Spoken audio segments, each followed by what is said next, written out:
Hola, bienvenido a Advíncola TV, el canal donde encontrarás las mejores audionovelas de este autor.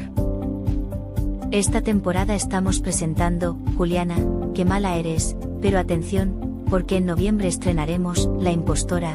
Y para diciembre tenemos una gran sorpresa, El beso de Judas, una excelente novela que no puedes perderte.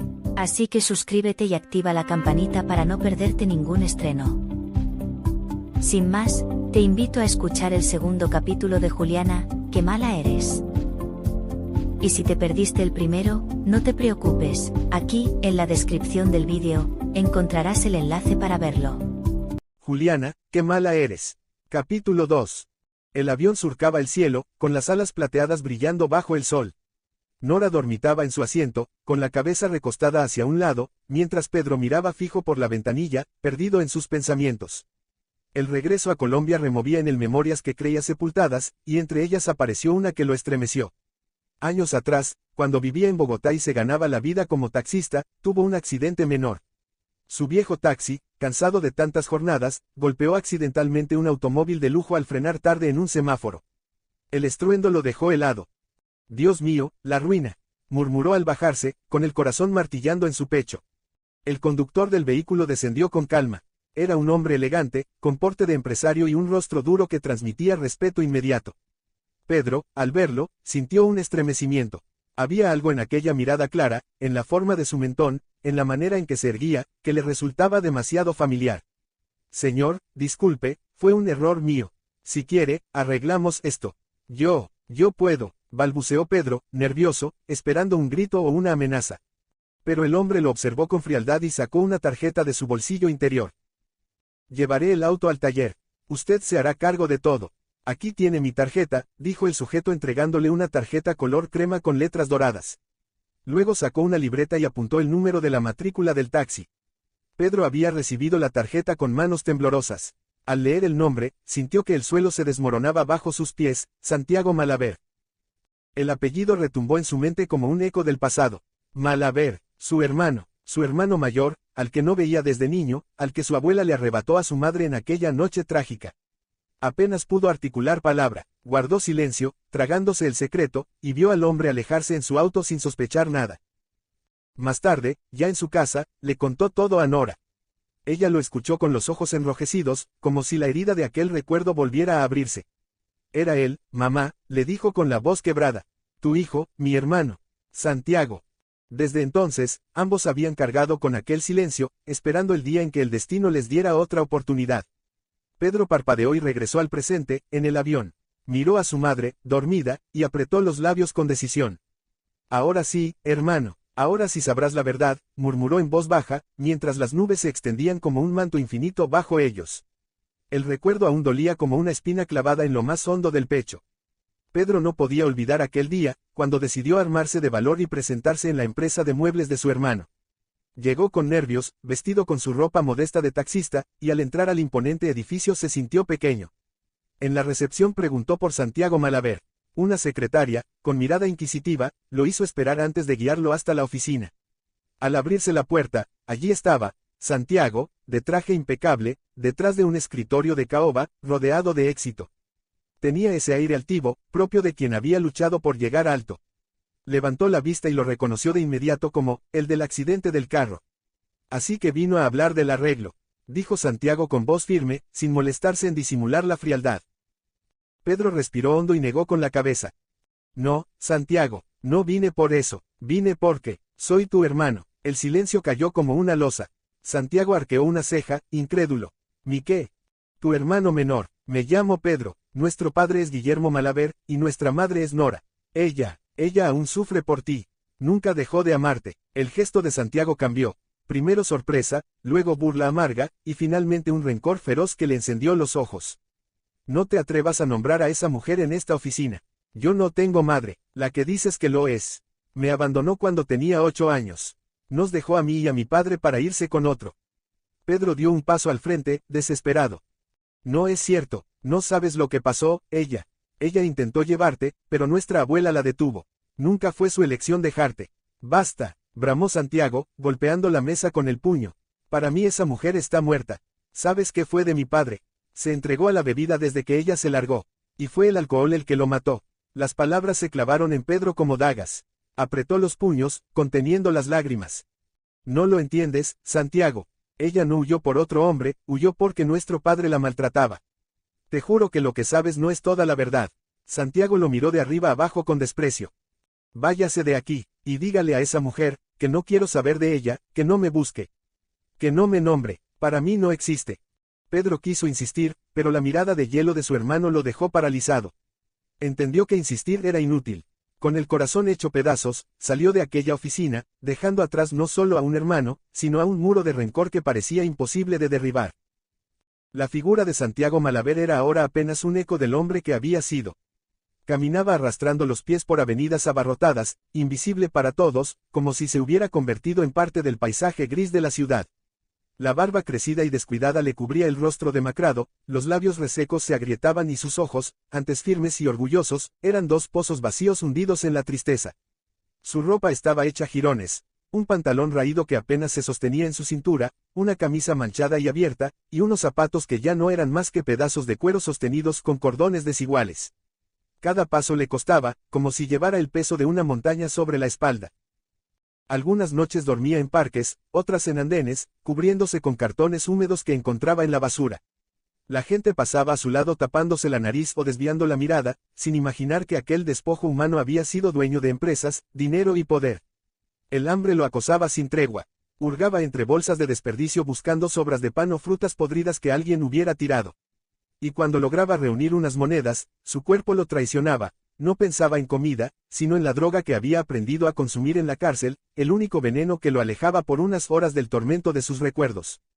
En ocasiones, se detenía frente a vitrinas iluminadas donde familias enteras cenaban, riendo y compartiendo. Allí, con la cara pegada al vidrio, se veía reflejado, un hombre roto, un fantasma condenado a mirar desde afuera la vida que había perdido. A veces murmuraba nombres en la penumbra. Sandra, mamá, Santiago Malaver. Como si intentara recordar quién era, pero su propia voz le sonaba extraña, lejana. Las lágrimas ya casi no le salían. Solo quedaba la sequedad amarga de un alma consumida. Era un hombre que había tocado el cielo y que ahora se arrastraba en el polvo, olvidado por todos, incluso por sí mismo. La cafetería estaba llena de murmullos y olor a café recién colado. Juliana y Marcela reían suavemente mientras compartían una bebida caliente. El tintinear de tazas y cucharillas llenaba el aire hasta que, de pronto, la puerta se abrió con un golpe seco. Un hombre entró arrastrando los pies. La ropa sucia y ajada colgaba de su cuerpo como un lastre, el cabello enmarañado apenas dejaba ver unos ojos hundidos y cansados. Era Santiago. Se acercó al mostrador con una mezcla de vergüenza y desespero. Señor, dijo con voz ronca, por favor, regáleme algo para comer. No como desde hace varios días. El dueño de la cafetería lo miró con desdén y, en un arrebato de rabia, le gritó, lárgate de aquí. No quiero vagabundos en mi negocio. El estruendo de la voz rompió la calma, y muchas miradas se clavaron en Santiago. Entre ellas, dos que se detuvieron en seco, las de Juliana y Marcela. Juliana sintió un latigazo en el pecho. Su respiración se cortó, un sudor frío le recorrió la espalda. Se quedó inmóvil, con la taza en la mano, incapaz de articular palabra. Había algo en ese hombre que le removía fibras muy hondas, como si una parte de su historia olvidada se presentara de golpe frente a ella.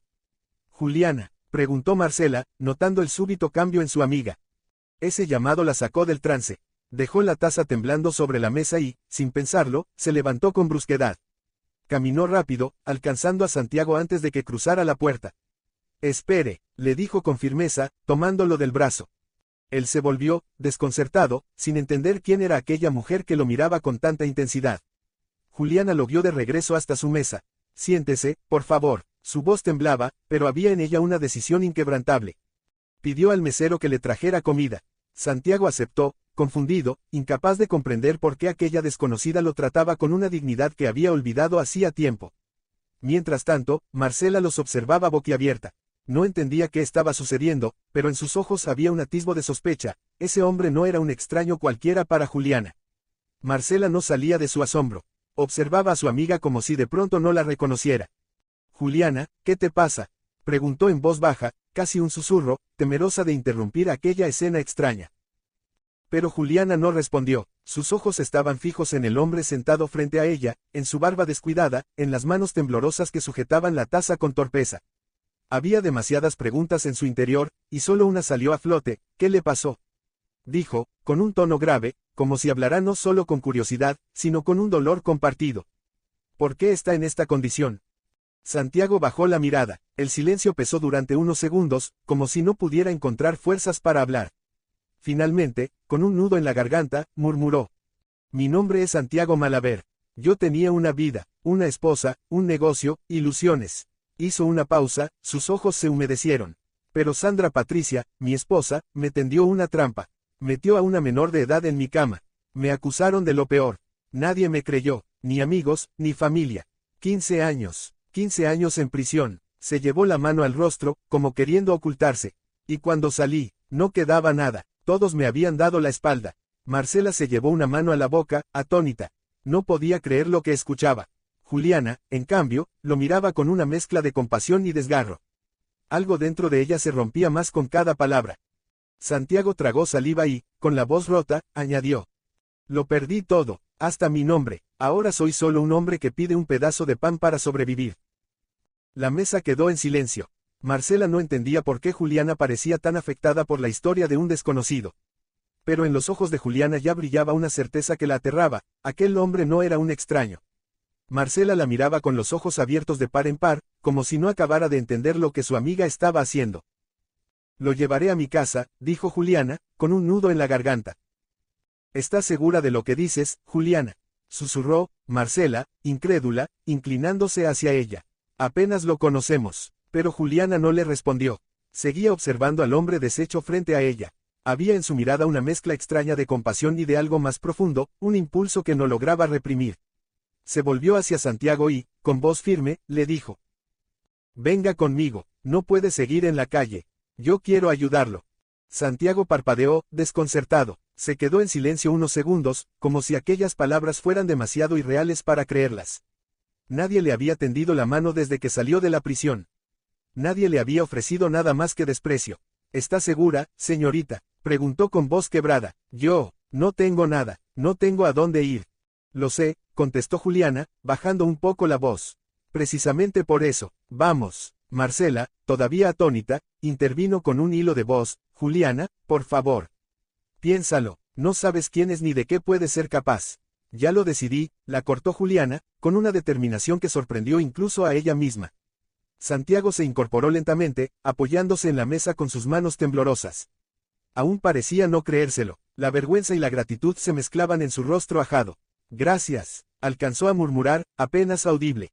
Marcela observó la escena sin dar crédito. Juliana se levantó, tomó su bolso y caminó hacia la salida con pasos firmes.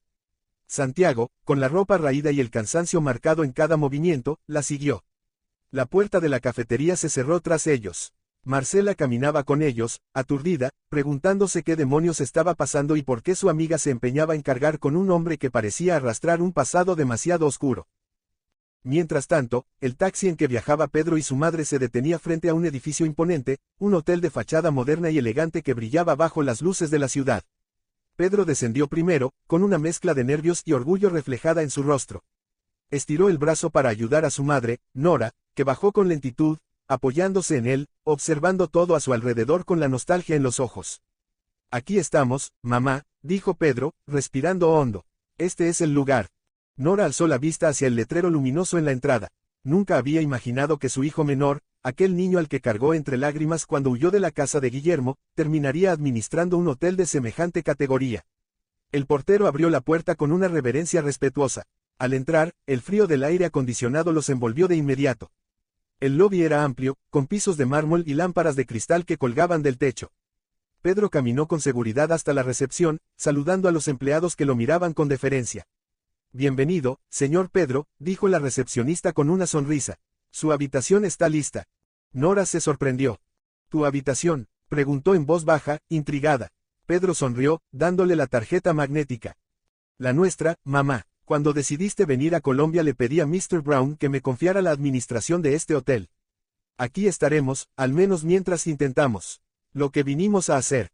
Ella se quedó en silencio unos segundos, conmovida, y tomó la tarjeta como si recibiera un trofeo. Sus manos temblaban. Subieron en el ascensor hasta el piso alto. Nora, con los ojos húmedos, miraba los números ascender, sintiendo que cada uno de ellos la acercaba más a un pasado del que había intentado escapar durante décadas.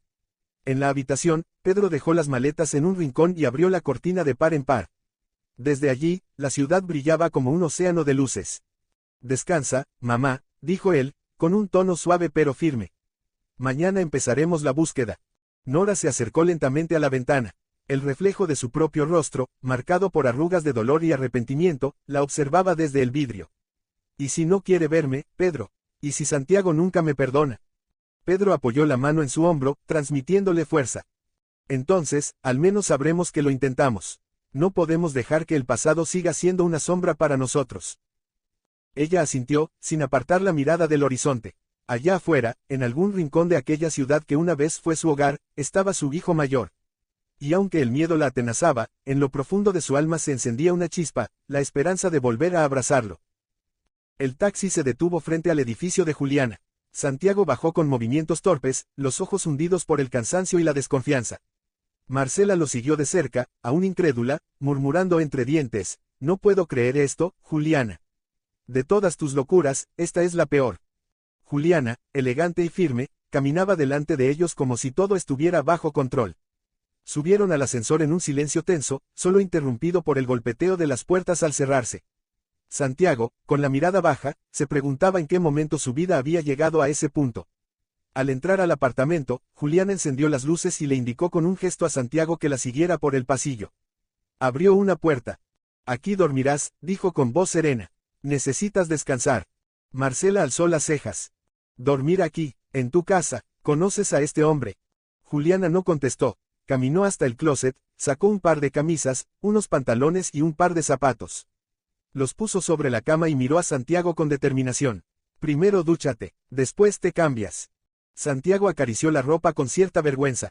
La reconoció de inmediato, no era de Juliana. «¿De quién?» «De Luis, mi novio», respondió ella, antes de que pudiera terminar. «No te preocupes, te quedará bien». Marcela soltó un bufido, llevándose las manos a la cabeza. «Juliana, por Dios, ¿qué te pasa? Has perdido completamente la razón». Juliana se giró hacia ella. Sus ojos tenían un brillo extraño, mezcla de nostalgia y determinación.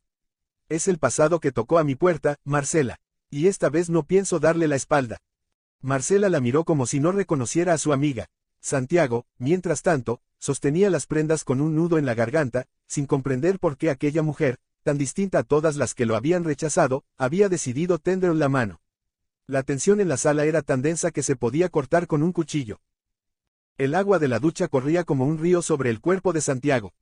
El vapor llenaba el baño, borrando de a poco la suciedad que llevaba incrustada en la piel, como si fuera también una confesión silenciada durante años. Al salir, se vistió con la ropa limpia. La tela le resultaba extraña sobre la piel castigada por la calle, pero le devolvía por un instante una dignidad que creía perdida. Cuando abrió la puerta del cuarto, Juliana estaba allí, apoyada contra el marco, con los brazos cruzados. Marcela, cansada de discutir, se había marchado hacía unos minutos, no sin antes advertirle: «Te arrepentirás, Juliana». Santiago dio un paso fuera, con el cabello húmedo y la camisa de Luis abotonada torpemente. Por primera vez en muchos años parecía un hombre y no un despojo. Juliana lo observó en silencio, y en su pecho se agitó un sentimiento que no esperaba, un temblor que la llevó de golpe a su propia infancia. Una escena se abrió en su mente: una niña de apenas 10 años, escondida bajo la mesa de la cocina, viendo a su madre llorar porque un hombre la había humillado y destruido la vida con una traición. Juliana había jurado, ese mismo día, que nadie nunca más la haría vulnerable, que jugaría con los hombres antes de que ellos pudieran jugar con ella. Pero ahora, frente a Santiago, aquel hombre derrotado, roto y al mismo tiempo tan humano en su fragilidad, sintió cómo esa coraza de años se resquebrajaba. «Gracias», murmuró él, bajando la cabeza.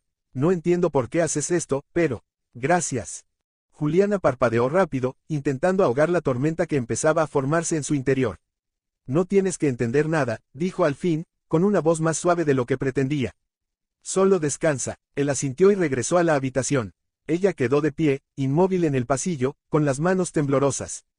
Algo se estaba moviendo en su interior, algo que nunca pensó que volvería a sentir: compasión. Y esa grieta en su coraza la aterraba más que cualquier otra cosa. Santiago yacía en la cama limpia, con la luz apagada y el cuerpo todavía tibio por el agua de la ducha. El silencio del apartamento era nuevo para él, casi insoportable. En la prisión, siempre había un murmullo, un grito, un golpe metálico. Allí, en cambio, el vacío lo obligaba a escucharse a sí mismo. Se cubrió con la sábana, intentando conciliar el sueño, pero cada vez que cerraba los ojos, la imagen del rostro de Sandra Patricia, la voz de los jueces dictando la sentencia, y los 15 años robados de su vida regresaban como fantasmas implacables. En el cuarto contiguo, Juliana tampoco podía dormir. Estaba recostada boca arriba, mirando el techo, con los ojos muy abiertos. Había algo en ese hombre que la removía, un eco doloroso que despertaba en ella un recuerdo que había enterrado en lo más profundo de su memoria. De pronto, la escena regresó con una nitidez cruel. Era una niña de apenas 12 años. Su madre la llevaba de la mano por un pasillo ajeno, oliendo a licor y perfume barato. En la sala había música y risas de una fiesta. La mujer, con los ojos brillantes por la avaricia, le susurraba: «Mija, no tengas miedo. Ese señor está borracho, no te va a hacer nada. Solo acuéstate a su lado. Después la policía hará lo demás». Juliana había llorado, había suplicado que no la obligara. Pero su madre la empujó con firmeza hacia una habitación donde un hombre, vestido con ropa elegante, dormía profundamente sobre la cama, los ronquidos pesados llenando el aire. «Hazlo por mí», le dijo. «Hazlo por nosotras. Con lo que nos van a pagar podremos vivir como reinas». Juliana recordaba el temblor de sus piernas, el frío en el estómago, la vergüenza quemándole el rostro mientras se acostaba al lado de aquel desconocido. La puerta cerrándose detrás de ella y, poco después, la voz de Sandra fingiendo llanto al teléfono: «Vengan pronto, encontré a mi marido con una menor». Juliana se giró en la cama de su apartamento actual, con el corazón golpeándole en el pecho. Comprendió, con un sudor frío recorriéndole la piel, que la historia que Santiago le había contado en la cafetería no era un relato ajeno, ella era parte de esa traición. Ella había sido la pieza viva de la trampa. Llevó las manos a su rostro y mordió un grito que amenazaba con salir. No podía despertarlo, no podía confesarle aún la verdad. Pero en su interior, por primera vez en años, sintió el peso insoportable de la culpa. En el silencio de la madrugada, dos personas intentaban dormir bajo el mismo techo, él, con las cicatrices visibles de un hombre destruido, ella, con las heridas invisibles de una niña que alguna vez fue víctima. Y cómplice. La mañana era clara y fresca cuando Nora y Pedro bajaron del taxi frente a la vieja fábrica de muebles. El edificio, aunque remodelado, conservaba todavía el letrero oxidado en la entrada: Muebles Malaver. Nora se detuvo unos segundos, sus manos temblaban al aferrarse al brazo de su hijo. «Aquí debe estar», susurró, con la voz entrecortada. «Mi muchacho, mi Santiago». Pedro la sostuvo con firmeza. «Vamos, mamá, tal vez podamos hablar con él directamente». Atravesaron la reja metálica, pero apenas pusieron un pie en el interior, un celador los detuvo con gesto recio. «¿A dónde creen que van?» «Buscamos a Santiago Malaver», dijo Pedro con seguridad. «Él es el dueño de esta empresa». El guardia soltó una carcajada amarga. «Dueño, eso fue hace mucho tiempo, señor. Ese hombre ya no existe para esta fábrica». Nora frunció el ceño, confundida. ¿Qué quiere decir?» El celador bajó la voz, como si compartiera un secreto que todos conocían. Malaver terminó en la cárcel. Lo acusaron de estar con una menor de edad, un escándalo terrible. Después de eso, su esposa vendió la empresa y desapareció. Eso fue hace 15 años, tal vez más. Las palabras se clavaron como cuchillos en el pecho de Nora. Se llevó una mano al corazón, tambaleándose. «No, no puede ser», murmuró. «Mi hijo, en la cárcel». Pedro apretó la mandíbula, incrédulo. «¿Y sabe dónde está ahora?» El celador se encogió de hombros. «¿Quién sabe? Cuando salió, nadie lo quiso de vuelta. Dicen que anda por ahí, perdido, en las calles». Nora dejó escapar un sollozo contenido. Se apoyó contra la reja, con la mirada nublada de lágrimas. «Perdido, mi niño». Pedro la abrazó fuerte, sosteniéndola para que no se derrumbara. El peso de la verdad los había golpeado con la fuerza de una tormenta. Ya no solo tenían que encontrar a Santiago, ahora tendrían que enfrentarse al fantasma de un pasado que lo había destruido. Marcela llegó al apartamento temprano, con el ceño fruncido y una incomodidad que aún no se le borraba del rostro desde la noche anterior. Tocó la puerta varias veces hasta que Juliana abrió, con el cabello recogido a la ligera y una taza de café en la mano. «¿Y bien?», preguntó Marcela, entrando sin esperar invitación. «¿Dónde está ese hombre que trajiste?» Juliana suspiró y señaló con un gesto hacia el pasillo. «Está en la habitación, se bañó y está descansando». Marcela la miró como si no pudiera creer lo que escuchaba. «¿En serio, Juliana? Le diste tu cama, y ropa también». «No mi cama», corrigió Juliana con frialdad. Le di la de huéspedes. Y la ropa, era de Luis. Marcela abrió los ojos con indignación. ¿Qué te pasa? ¿Quieres que explote todo? Marcela bufó, llevándose la mano a la frente. De todas tus locuras, Juliana. Esta es la peor. ¿Qué pasa contigo? Juliana bajó la vista, su voz se volvió un susurro cargado de un peso invisible. Es el pasado que tocó a mi puerta, Marcela. No podía abandonarlo en la calle. La amiga iba a replicar, pero un golpe seco en la puerta interrumpió la tensión. Juliana fue a abrir y se encontró con Luis, su novio. Venía con una carpeta bajo el brazo, el cabello algo despeinado, y un intento de sonrisa que se borró apenas cruzó el umbral. Necesito hablar contigo, dijo con tono áspero. Después de lo de Jorge pensé que, bueno, que merezco otra oportunidad. Juliana apenas tuvo tiempo de reaccionar cuando, desde el pasillo, apareció Santiago. El hombre caminó despacio, todavía con la fragilidad de quien no comía bien desde hacía días. Llevaba puesta una camisa y un pantalón que no le pertenecían. Pero Luis los reconoció de inmediato. Su rostro se transformó, primero sorpresa, luego una furia que le nubló los ojos. Avanzó un paso, apuntando al desconocido con un dedo tembloroso. ¿Qué significa esto, Juliana?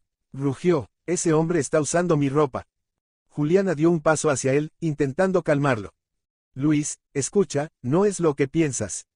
Pero Luis no la escuchaba. Sus celos y el recuerdo de la pelea con Jorge lo cegaban.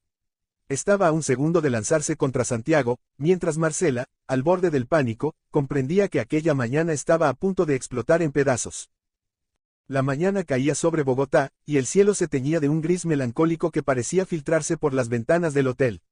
En la habitación, Nora acomodaba unas prendas en el armario mientras miraba de reojo a su hijo, que permanecía sentado en el borde de la cama, distraído, con la mirada perdida. ¿Vas a ir a verla?, preguntó ella, rompiendo el silencio, con esa voz temblorosa que mezclaba curiosidad y miedo. Pedro levantó la vista lentamente. A Carolina, repitió, casi con ironía. No, mamá, no tengo nada que hablar con ella. Nora lo observó unos segundos, percibiendo la tensión en su mandíbula y la forma en que apretaba los puños. Hijo, han pasado muchos años. A veces uno necesita cerrar los círculos, aunque duelan. Él suspiró, girando hacia la ventana. No, mamá. Ese círculo se cerró el día que la vi salir de la plaza del Anano de Harold. Hizo una pausa, y su voz se quebró. El día que entendí que el amigo que creía un hermano era peor que cualquier enemigo. El recuerdo lo golpeó con la fuerza de un puñal. Carolina, su risa, el perfume dulce que aún podía evocar. Harold, su mejor amigo desde la infancia, el que lo acompañó en los peores momentos. Aquel día de la humillación en la plaza, Pedro había sentido que el mundo se le caía a pedazos. Desde entonces, todo cambió. Dejó su taxi, vendió lo poco que tenía y aceptó la invitación del señor Brown, un empresario norteamericano que lo estimaba y le ofreció trabajo en Miami. Era eso o perder la cordura. Me fui para no matarlo, mamá, confesó al fin, con la voz baja. Me fui porque no podía quedarme viendo cómo se burlaban de mí. Nora, en silencio, se acercó a él y le puso una mano sobre el hombro. Hijo, el rencor también mata, aunque no lo parezca. Pedro se quedó quieto, mirando la ciudad a través del vidrio empañado. Tal vez, murmuró, pero hay heridas que ni el tiempo ni la distancia pueden curar. Y en su mirada, mientras el sol se asomaba detrás de los cerros, aún ardía el fuego del desengaño que lo había perseguido desde entonces. Lo recordó con claridad. Era una tarde sofocante, el tráfico en la avenida El Dorado se extendía como una serpiente de metal y bocinas. Pedro, al volante de su viejo taxi amarillo, miraba impaciente por el retrovisor mientras el reloj del tablero marcaba la hora con un tic-tac nervioso. En el asiento trasero, un hombre alto, de cabello rubio y traje impecable, revisaba unos documentos en silencio. Su acento extranjero había delatado su origen desde el primer "Good afternoon" con que saludó al subir. ¿Cree que llegaremos a tiempo al aeropuerto, amigo?, preguntó el pasajero con un tono sereno, aunque su mirada traicionaba la prisa. Haré lo posible, señor, respondió Pedro. Pero con este trancón, ni un milagro. El hombre suspiró, revisó el reloj y, al ver el flujo detenido de autos, decidió actuar. Me bajaré aquí, faltan pocas cuadras, pero si camino, llegaré antes. Pedro intentó disuadirlo, pero el extranjero ya había abierto la puerta. Gracias, amigo, fue un gusto, dijo antes de perderse entre la multitud con paso rápido. El taxi avanzó unos metros cuando Pedro notó algo en el asiento trasero, un maletín de cuero negro. Su corazón dio un brinco. Señor, espere, gritó, bajando del carro y corriendo entre los autos. El extranjero, sorprendido, se detuvo al escuchar su voz. Pedro llegó jadeando y levantó el maletín. Se le quedó en el taxi. El hombre lo miró con sorpresa. ¿Sabe lo que hay ahí dentro?, preguntó con una ceja levantada. Pedro dudó un instante, pero asintió. Sí, lo abrí para buscar algún documento que dijera su nombre. Vi los fajos de dólares. No podía quedármelo. El rubio sonrió, y por primera vez sus ojos azules mostraron una mezcla de alivio y respeto. Son varios millones, dijo con tono grave. Iba a cerrar una compra muy importante, el hotel donde pienso invertir en Colombia. Sacó la billetera y extendió un fajo hacia Pedro. Por tu honestidad. Pedro dio un paso atrás. No, señor, hice lo que cualquiera debería hacer. El extranjero lo miró en silencio unos segundos, impresionado. Luego sacó una tarjeta de presentación de su chaqueta y se la entregó. Mi nombre es Edward Brown. Y no todos harían lo mismo. Personas como tú son las que necesito en mi empresa. Si algún día decides cambiar de vida, llámame. Pedro tomó la tarjeta, observando el nombre y el logo de una cadena hotelera impreso en letras doradas. Tal vez lo haga, señor Brown, respondió con una sonrisa tímida. El extranjero asintió, estrechó su mano con firmeza y se marchó hacia el aeropuerto. Pedro lo vio alejarse entre la gente, sin imaginar que ese encuentro fortuito cambiaría el rumbo de su destino. Era viernes por la tarde. El sol comenzaba a hundirse tras los edificios y el aire olía a gasolina y a promesas rotas. Pedro estaba emocionado. Llevaba semanas planeando aquella cita con Carolina, la mujer que había llenado su vida de ilusión y ternura. No tenía mucho que ofrecerle. Su casa era pequeña, su taxi viejo, su ropa sencilla. Pero su amor era sincero, de esos que no se fingen. Como en otras ocasiones, recurrió a su mejor amigo. Harold, hermano, préstame tu apartamento esta noche. Quiero invitar a Carolina a cenar. Tú sabes, algo especial. Harold, un hombre elegante, de sonrisa encantadora y mirada astuta, soltó una carcajada. Otra vez, Pedro, dijo mientras le entregaba las llaves del apartamento y las llaves del carro deportivo. Toma, usa el carro también, que la chica vea con quién anda. Pero me la presentas, ya me tienes intrigado con tanto hablar de ella. Pedro, ingenuo y agradecido, le dio una palmada en el hombro. Mañana te la presento, te vas a reír, pero creo que esta vez es la mujer con la que quiero casarme. Esa noche, Carolina llegó deslumbrante. Su sonrisa iluminó el apartamento que no era de Pedro, el vino, las velas, la música suave. Todo parecía perfecto. Ella le tomó la mano. No sabía que vivías así, le dijo, admirando el lugar. Eres un hombre sorprendente. Pedro sonrió, culpable pero feliz. No quería mentirle, solo quería impresionarla. Al día siguiente, fiel a su palabra, le presentó a Harold. Él la miró, y en su mirada hubo algo que Pedro no notó, deseo y codicia disfrazados de simpatía. Encantado, Carolina. Ahora entiendo por qué mi amigo está tan perdido, dijo, besándole la mano con un gesto estudiado. Desde ese momento, Harold no dejó de buscarla. Llamadas, flores, mensajes, insinuaciones. Pero Carolina lo rechazaba con firmeza. Tú eres el amigo de Pedro, le decía. No hagas esto. Sin embargo, Harold no estaba dispuesto a perder. Pasaron unas semanas. El taxi de Pedro se dañó, y con los pocos ahorros que tenía debía decidir entre repararlo o comprar comida. Eligió lo segundo. Para sostener a su madre y pagar los servicios, empezó a vender tomates en la plaza de mercado. Cuando Harold se enteró, vio su oportunidad. Fue a buscar a Carolina y, con tono de falsa preocupación, le dijo. Carolina, necesito hablarte de Pedro. No es quien dice ser. Todo lo que te ha mostrado, su carro, su apartamento, la ropa. Todo es mío. Ella no quiso creerlo, pero él insistió. Ven, te lo demostraré. La llevó al apartamento que Pedro solía usar. ¿Ves? Este es mi lugar. Pedro solo lo usa cuando yo se lo presto. Luego la subió al deportivo. Y este es mi carro. Carolina estaba confundida, pero lo peor llegó al final. Harold la llevó a la plaza. El olor a tierra húmeda y vegetales podridos llenaba el aire. Entre los puestos, un hombre con delantal sucio acomodaba tomates en una caja. Era Pedro. Cuando la vio, su rostro se iluminó por un segundo, hasta que notó la expresión de ella. Carolina, balbuceó, con la voz rota. Ella lo miró con desprecio, las lágrimas temblándole en los ojos. Así que me mentías, todo era un engaño. No, no fue así, déjame explicarte. Pero no lo dejó terminar. No me hables, gritó, eres un miserable, un impostor. Harold observaba la escena con una sonrisa apenas contenida. Carolina se dio la vuelta, y antes de marcharse lanzó la frase que le atravesó el alma a Pedro, me voy con un hombre de verdad.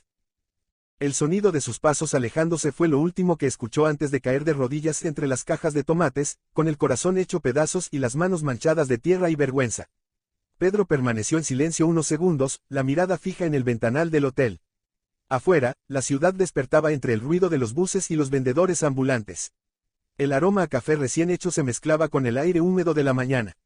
Nora lo observaba desde la cama, con ese gesto cansado que deja el paso de los años y el peso de las culpas. «¿Entonces no vas a ir a verla, hijo?», preguntó en voz baja, como temiendo la respuesta. Pedro respiró hondo, aún atrapado en sus recuerdos. La imagen de Carolina gritando en la plaza, el dolor de la traición, la vergüenza, todo volvió con la fuerza de una vieja herida que nunca cicatrizó. Sacudió la cabeza. «No, mamá, no pienso buscarla», dijo con firmeza. «Esa historia quedó atrás. Si ella me recuerda, será por lo que hizo, no por lo que perdí». Nora lo miró con tristeza. «Hijo, no todos saben pedir perdón, pero a veces, el alma lo necesita». Pedro forzó una sonrisa y se acercó a besarla en la frente. «El único perdón que me interesa, madre, es el que tú mereces de tu otro hijo. Si hoy quiero ver a alguien, es a don Ignacio». «¿Don Ignacio?», preguntó Nora, sorprendida. «Sí, el hombre de la plaza de mercado. Cuando me quedé sin nada, fue él quien me dio trabajo y me enseñó a no rendirme. Quiero ir a darle las gracias por aquella oportunidad». La mujer asintió, conmovida. «Entonces te acompaño. No conozco la ciudad desde hace tantos años. Me hará bien caminar un poco». Pedro sonrió. «Prepárate, mamá, vamos a la plaza». Mientras tanto, Luis no salía de su asombro, aquel hombre vestía su camiseta favorita y el pantalón que solía dejar en casa de Juliana. «¿Quién demonios es este tipo?», preguntó Luis, dejando caer la carpeta sobre la mesa. Juliana se interponía entre ellos, nerviosa pero firme. «Luis, por favor, no hagas un escándalo».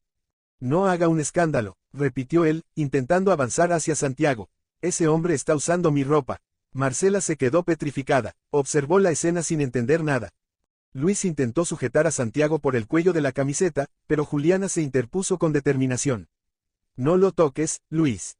El tono de su voz fue tan autoritario que él se detuvo en seco. «¿Qué te pasa, Juliana? ¿Desde cuándo defiendes vagabundos?». «Desde que tengo derecho a decidir a quién ayudo», respondió ella, con los ojos encendidos. «No sabes nada, así que no juzgues». Marcela sintió un escalofrío. Había visto a Juliana discutir con muchos hombres, pero nunca con esa intensidad. Luis, todavía furioso, respiró con dificultad. «Tú sabrás lo que haces», dijo al fin, señalando a Santiago. «Pero si ese tipo se queda aquí, olvídate de mí». Juliana no respondió, solo lo miró con frialdad. Luis dio media vuelta y salió dando un portazo. El silencio que siguió fue pesado, casi insoportable. Santiago, con los ojos bajos, se acercó lentamente. «No quiero causarte problemas, señorita. Mejor me voy, ya abusé bastante de su hospitalidad». «No vas a ninguna parte», dijo Juliana, tajante. «Aquí vas a quedarte hasta que te recuperes». Minutos después, Nora y Pedro salieron del hotel. El aire de la mañana era tibio, el cielo azul y despejado. Tomaron un taxi y, a medida que avanzaban, las calles fueron llenándose de colores, pregones y olores familiares. Al llegar, el bullicio de la plaza los envolvió, voces de vendedores, el golpeteo de cajas, el aroma a cilantro, a tierra mojada y fruta madura. Pedro se detuvo frente al viejo corredor donde alguna vez tuvo su puesto. Miró a su madre y sonrió con nostalgia. «Aquí empezó todo, mamá. Aquí fue donde aprendí que la vida te golpea, pero también te da otra oportunidad». Ella lo tomó del brazo, con lágrimas contenidas en los ojos. «Y aquí es donde puede empezar otra vez, hijo». Pedro respiró profundo y se adentraron juntos entre los pasillos atestados, buscando al hombre que, sin saberlo, había cambiado su destino. Marcela, aún en shock, la tomó del brazo y la llevó a un lado. «Juliana, ¿qué te pasa?», susurró, tratando de no ser oída por Santiago. «Ese hombre es un desconocido. No sabes quién es, ni qué ha hecho». Juliana la miró con una expresión que mezclaba tristeza y determinación. «Sí sé quién es», dijo al fin, con voz temblorosa. «Y también sé lo que le hicieron». Marcela frunció el ceño, desconcertada. «¿Qué estás diciendo?». Juliana desvió la mirada hacia Santiago, que estaba sentado otra en el sofá, mirando el suelo como si cargara el peso de un mundo entero. «Ese hombre», dijo en un susurro, «es parte de mi pasado, Marcela. El pasado que nunca pude borrar». Marcela la sostuvo del brazo, intentando descifrarle la mirada. «Juliana, dime al menos qué está pasando. ¿Por qué lo defiendes así?», susurró, tratando de mantener la calma. Juliana respiró hondo. Por un instante pareció vacilar, como si una parte de ella quisiera contarlo todo y otra se lo prohibiera. No puedo, dijo al fin, con voz apagada. No ahora. No puedes o no quieres, insistió Marcela, mirándola con preocupación. Juliana bajó la mirada. Hay cosas que todavía no entenderías, Marce. Pero cuando llegue el momento, te lo contaré todo. Marcela la observó unos segundos más, intentando encontrar una grieta en esa coraza que su amiga solía llevar tan bien puesta. Solo espero que sepas lo que estás haciendo, murmuró, soltándola. Ese hombre tiene algo en la mirada que no me gusta. Juliana levantó el rostro, serena pero decidida. Tal vez, pero no todos los que parecen peligrosos lo son. Y no todos los que fingen ser buenos, lo son tampoco. Marcela se quedó callada, sin saber cómo responder. Desde el sofá, Santiago observaba discretamente, como si hubiera escuchado cada palabra, pero sin atreverse a intervenir. Juliana volvió hacia él y sonrió apenas. Tranquilo, no voy a dejar que te marches. Marcela se dio media vuelta y caminó hacia la cocina, murmurando para sí. Algún día vas a contarme qué demonios está pasando aquí, Juliana Reyes. Algún día. El bullicio de la plaza de mercado lo envolvía todo. Los pregones de los vendedores, el olor a frutas maduras y el vapor que salía de las ollas hacían del lugar un mundo aparte. Pedro caminaba junto a su madre, buscando entre los pasillos el puesto de don Ignacio. El viejo lo recibió con una sonrisa amplia y sincera. Muchacho, exclamó, dándole una palmada en el hombro. No puedo creerlo, miren quién volvió. Pedro le estrechó la mano con afecto. Vine a darle las gracias, don Ignacio. Si no fuera por usted, quién sabe dónde estaría ahora. El hombre soltó una carcajada grave. Va, tonterías, uno ayuda cuando puede, nada más. Pero me alegra verte bien. Se nota que la vida por allá te trató mejor que por aquí. Pedro sonrió, mirando alrededor con nostalgia. La vida enseña, don Ignacio. A veces a las malas, pero enseña. En ese instante, algo llamó su atención. Una figura femenina avanzaba entre los puestos, con paso lento y mirada perdida. Llevaba un vestido desteñido y los zapatos sucios, como si hubiera caminado mucho. En las manos sostenía una pequeña bolsa de tela. Pedro la reconoció de inmediato. Carolina, susurró. Ella levantó la vista. Por un segundo, el tiempo pareció detenerse. Cuando lo vio, la vergüenza la invadió. Bajó la cabeza y fingió buscar algo en el suelo, pero era inútil, el pasado estaba frente a ella. Pedro dio unos pasos hacia adelante. Su madre y don Ignacio se quedaron atrás, observando en silencio. Carolina, repitió él, más cerca. ¿Qué te pasó? La joven tragó saliva. Tenía ojeras profundas, la piel pálida y una expresión apagada que contrastaba con la mujer altiva y risueña que alguna vez había sido. La vida, dijo con un hilo de voz. La vida me pasó, Pedro. Él esperó, sin interrumpirla. El padre de Harold gastó todo lo que tenía tratando de salvar a su esposa, continuó. La llevó a clínicas, a otros países, hizo lo imposible. Pero nada sirvió, la enfermedad la consume, y Harold. Su voz se quebró, Harold ya no es el mismo. Se volvió agresivo, me grita, me empuja. A veces, no pudo seguir. Pedro la miró con una mezcla de tristeza y compasión. No mereces eso, Carolina. Nadie lo merece. Ella levantó la vista apenas, los ojos vidriosos. Yo merezco mucho de lo que tengo. Te hice daño, Pedro. Y ahora la vida me lo cobra. No, dijo él con calma. No te lo cobra, te está enseñando. Y tú aún puedes levantarte. Por un momento, ambos guardaron silencio. El ruido de la plaza siguió a su alrededor, indiferente. Don Ignacio, desde su puesto, los observaba en silencio, como si entendiera que aquella conversación no era de este tiempo, sino de una deuda vieja que por fin encontraba paz. Carolina limpió una lágrima con el dorso de la mano. Ojalá pudiera volver atrás. Pedro la miró con serenidad. Ya no hace falta, dijo. Algunos regresamos para perdonar, no para reclamar. Ella asintió, y por primera vez en años, sonrió débilmente. Carolina seguía allí, con la mirada baja, revolviendo entre las manos la pequeña bolsa de tela, como si dentro de ella pudiera esconder su vergüenza. Pedro respiró hondo, miró a su madre, que lo observaba a unos metros, y volvió a concentrarse en la mujer que un día lo había humillado frente a todos. ¿Sabes algo, Carolina?, dijo con voz tranquila, casi serena. Aquella tarde, cuando me gritaste aquí mismo, frente a todo el mercado. Cuando dijiste que yo era un mentiroso, que te había engañado, sentí que el mundo se me venía abajo. Ella levantó la vista lentamente. Intentó decir algo, pero Pedro la interrumpió con un gesto amable. No te culpo, continuó. Tal vez tenía que pasar así. Porque fue ese día cuando decidí irme. Fue entonces cuando entendí que no podía seguir persiguiendo sueños que no me pertenecían. Un silencio pesado los envolvió. Carolina parecía contener el aliento. Esa misma semana, siguió Pedro, llamé al señor Brown. No sé si recuerdas, aquel extranjero que una vez recogí en mi taxi. Me ofreció trabajo en Miami. Me dijo que la gente honesta siempre tiene un lugar en su empresa. Yo no lo tomé en serio entonces, pero después ya no tenía nada que perder. Carolina asintió lentamente, con los ojos empañados. ¿Y, te fuiste?, preguntó, con un hilo de voz. Pedro sonrió, con un dejo de nostalgia. Sí, me fui, trabajé duro, aprendí inglés, pasé años sin descansar. El señor Brown me dio una oportunidad que no desaproveché. Hoy soy el administrador de uno de sus hoteles, en el centro de Miami. No es una vida de lujos, pero es una vida limpia, ganada con esfuerzo. Los ojos de Carolina se abrieron, sorprendidos. No sabía, susurró, de verdad me alegra. Pedro bajó la mirada. Volví hace poco, no por nostalgia, ni por orgullo. Regresé con mi madre, ella quiere buscar a mi hermano mayor, Santiago Malaver. Carolina frunció el ceño. Santiago Malaver, el dueño de la mueblería del norte.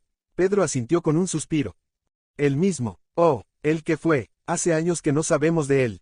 Ella quiere pedirle perdón antes de morir. Y yo, pausó un segundo, mirando el cielo gris de la mañana, yo solo quiero cerrar las heridas que dejé abiertas. Carolina lo observó en silencio, con un nudo en la garganta. Te convertiste en un gran hombre, Pedro, dijo finalmente, apenas audible. Yo, no merezco ni mirarte a los ojos. Pedro la miró con serenidad. No digas eso, todos cargamos con algo, algunos lo enfrentamos, otros lo negamos. Pero nadie sale limpio del pasado.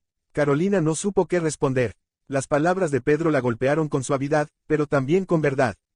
Entonces Nora, que los había observado desde cierta distancia, se acercó despacio y puso una mano sobre el hombro de su hijo. Vámonos, hijo, dijo. El pasado ya habló lo suficiente. Pedro asintió, le dirigió a Carolina una última mirada, no de reproche, sino de compasión.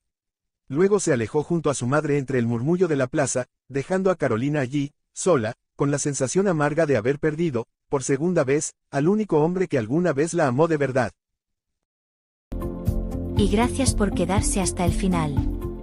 Nos veremos pronto con el próximo capítulo. Hasta entonces.